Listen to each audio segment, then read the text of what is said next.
Cette jeune équipe d'acteurs s'avance vers la scène et s'apprête à présenter pour la première fois son spectacle face à un public. Une troupe de comédiens qui a travaillé cette représentation dans le cadre d'un atelier chantier d'insertion. L'insertion par le théâtre, c'est l'expression de soi et la confiance retrouvée.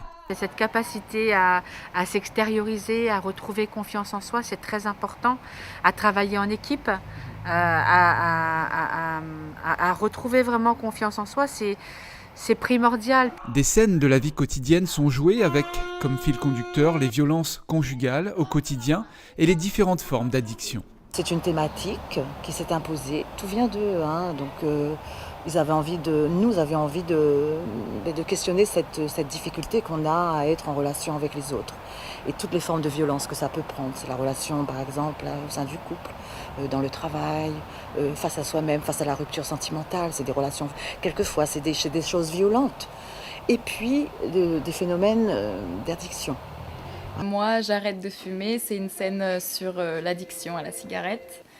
Et c'est pour montrer les difficultés à arrêter, vraiment le bon et le mauvais côté en fait de l'esprit qui nous dit mais oui il faut arrêter et puis l'autre qui nous incite à continuer parce que c'est bon, parce que c'est cool, parce que c'est chouette, c'est toutes les difficultés de l'addiction. Je suis dans un sketch où justement j'interviens en tant que personnage un peu soulard qui sort devant la boutique avec ses potes et quand il arrive chez lui il engueule un peu sa femme. C'est pour montrer un peu aussi le côté macho de l'homme, qu'il faut avoir des parts égales de la chose. Pendant une année, ces volontaires inscrits dans une démarche d'insertion vont travailler leur jeu d'acteur au théâtre tout en réalisant leur projet d'insertion professionnelle. 2 volets de ce chantier d'exception qui porte ce public. Ça nous aide à prendre confiance en nous aussi. Moi, ça m'a aidé à prendre confiance en moi, chose qu'avant je n'avais pas, à vaincre ma timidité. Ça nous permet d'être nous-mêmes, d'aller au-delà de notre capacité, de prendre confiance en nous et de pouvoir nous dire que nous aussi on est capable. C'est vraiment un grand truc parce que, comme ma collègue a dit, on n'avait pas vraiment confiance en nous. On avait des vécus un peu tous similaires. Et du coup, ça a permis de nous regrouper et de vraiment donner quelque chose de valorisant. Cette troupe se produira tous les jeudis soirs au village Corail de Saint-Paul, partenaire de cette action. Les représentations seront forcément dépendantes des contraintes sanitaires.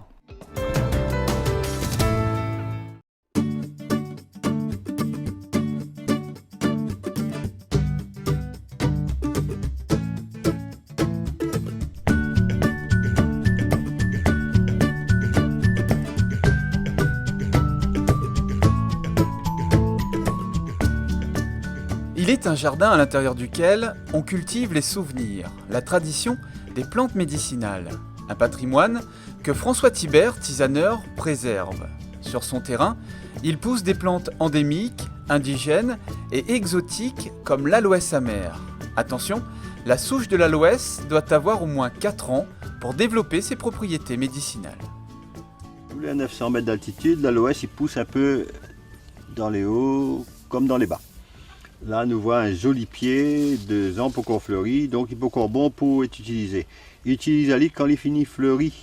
Jolie fleurs jaunes qui sortent au bout de 3e année. Donc, ça, il utilise là-dedans. Il coupe la feuille là et utilise ça pour cicatriser les bobos, cicatriser les plaies. Il faut faire attention à l'Halloween, le jus jaune qui coule là. Il ne faut pas trop se mettre sur la peau ou utiliser parce que c'est assez, ça peut créer des petits problèmes.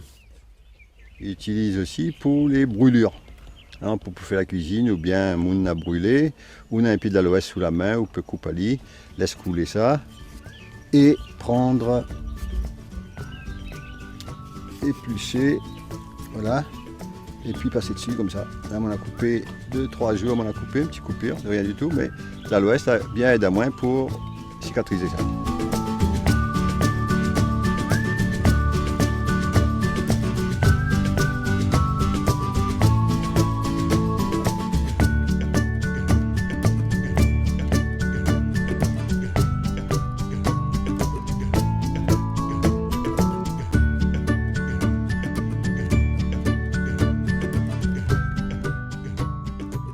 infusion de yapana et d'anis. Nous va bien manger là et nous va boire ça juste après pour bien digérer. Voilà, la petite tisane yapana et anis bien mélangée là. On peut rajouter un petit peu de marjolaine dedans, il ne fera pas de mal.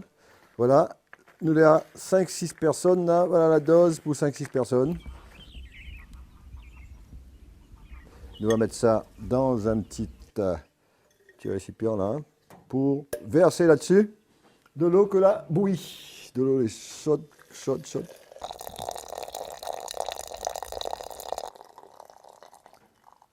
Bonne tasse chacun. On va laisser ça. Voilà. La plante, l'eau commence à changer de couleur là, on voit bien. Et ça commence à être parfumé aussi. On sent la bonne tisane là.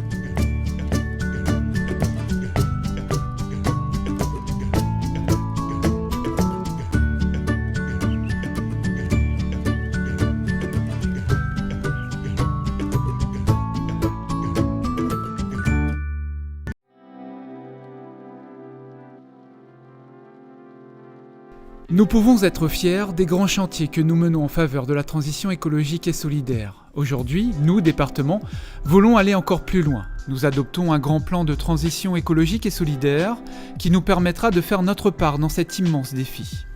Face au dérèglement climatique, à la perte de la biodiversité, à la pression sur les ressources naturelles, face aussi à l'opportunité d'évoluer vers une société plus solidaire et plus sobre, le département s'appuie sur l'ensemble des Réunionnais pour trouver des solutions. 1067 propositions ont émergé de la concertation organisée en octobre-novembre 2020. Elles constituent aujourd'hui le socle de ce plan de transition, de la feuille de route du département pour contribuer plus et mieux aux défis du développement durable.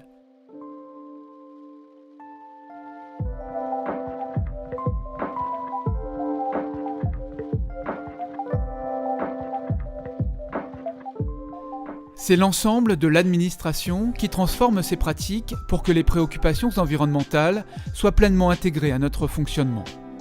Nous diviserons par 2 la quantité de déchets non recyclables générés par notre activité d'ici 2025.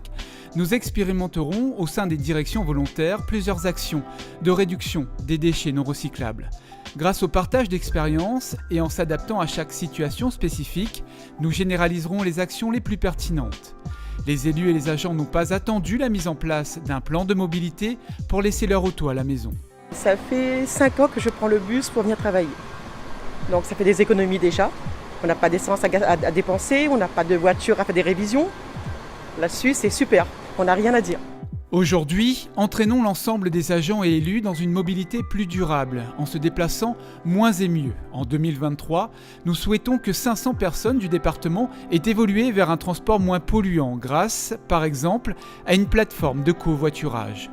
Nos achats doivent entraîner les entreprises de la Réunion vers de nouvelles technologies et façons de faire. Pour cela, nous visons en 2026 un objectif de 50% de marché comprenant une clause environnementale dans un dialogue constant avec le monde économique.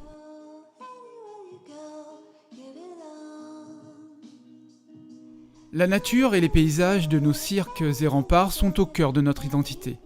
Pour préserver et valoriser notre biodiversité, nous replanterons 1 million d'arbres d'ici 2024 et nous menons une politique offensive pour protéger nos forêts des espèces exotiques envahissantes. Preuve qu'écologie et développement durable peuvent travailler main dans la main, nous réaménagerons nos espaces touristiques emblématiques comme le Pas de Bellecombe et le Maïdo. Nous engageons une transition agricole pour nourrir tous les Réunionnais avec des produits frais, locaux, issus de l'agriculture raisonnée, biologique ou de l'agroforesterie. Dans les prochaines années, cela signifie créer un label de reconnaissance des produits pays. 80% des fruits et légumes et 95% de la viande fraîche seront produits localement. 5 millions d'euros sont réservés au développement du bio sur les 5 prochaines années. Nous favorisons l'alternative à la voiture en développant, en cohérence avec les autres collectivités, des pistes cyclables pour garantir la continuité des itinéraires. Un grand plan vélo qui définira les travaux à réaliser et les services de mobilité douce à mettre en place sera mis en œuvre. Nous adaptons notre réseau routier au dérèglement climatique et à l'intensification des cyclones grâce à la sécurisation de 156 radiers. Nous bonifions nos aides en faveur des projets de l'économie circulaire et mettons en réseau tous les acteurs de ce domaine pour créer un véritable effet de levier de diffusion sur le territoire.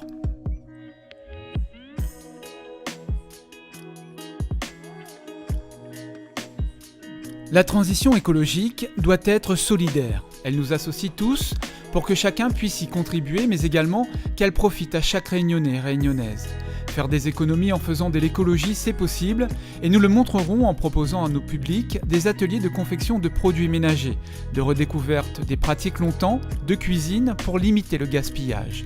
Nous associons tous les Réunionnais à ce grand mouvement grâce à un plan de sensibilisation qui intègre aussi les plus jeunes dans les crèches, établissements scolaires, établissements d'accueil d'enfants ou de jeunes adultes. Parce que nous ne pouvons rien faire seuls, nous mobilisons et appuyons nos partenaires pour développer des actions conjointes de transition écologique et solidaire.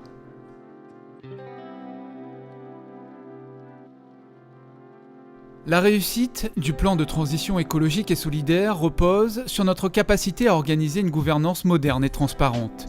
La gouvernance associe les citoyens, les élus, les agents, les partenaires publics et privés, tous ceux qui ont un rôle à jouer dans la transition.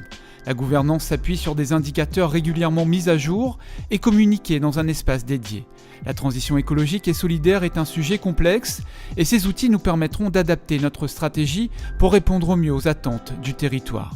Vous le voyez, les actions à mener sont nombreuses et les défis immenses. Pour toutes les actions qu'on a fait, nous tirons en sort, nous donnons l'exemple qui soit dans le secteur social, qui soit dans l'économie, ou sinon ça pour protéger nous de l'environnement.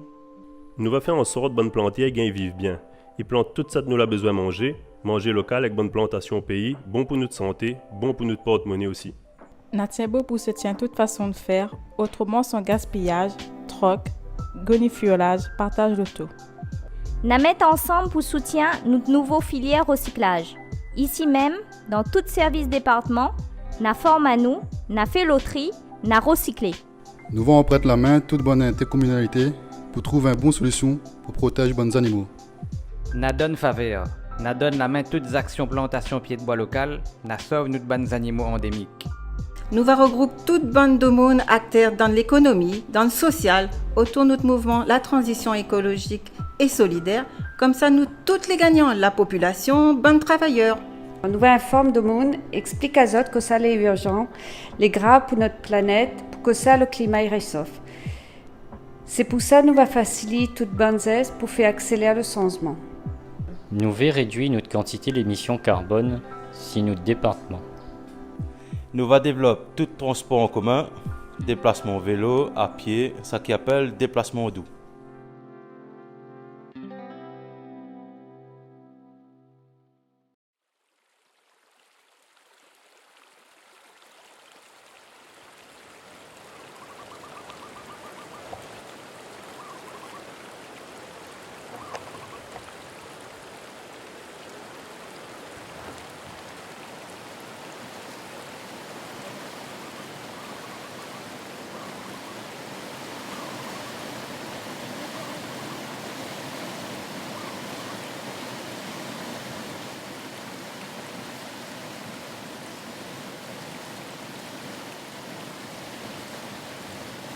Messieurs! Oh! Excusez-moi, on n'a pas vu deux petits chiens? Comment? Deux petits chiens, pas plus grands que ça! Pas un fond là! Suive là! Va ton vasot! Ok, les corrects, allez, bonne journée à vous, hein!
Le vernissage de l'exposition Histoire des hommes et des espèces à La Réunion s'est déroulé ce 6 juillet à Mascarin, jardin botanique de La Réunion.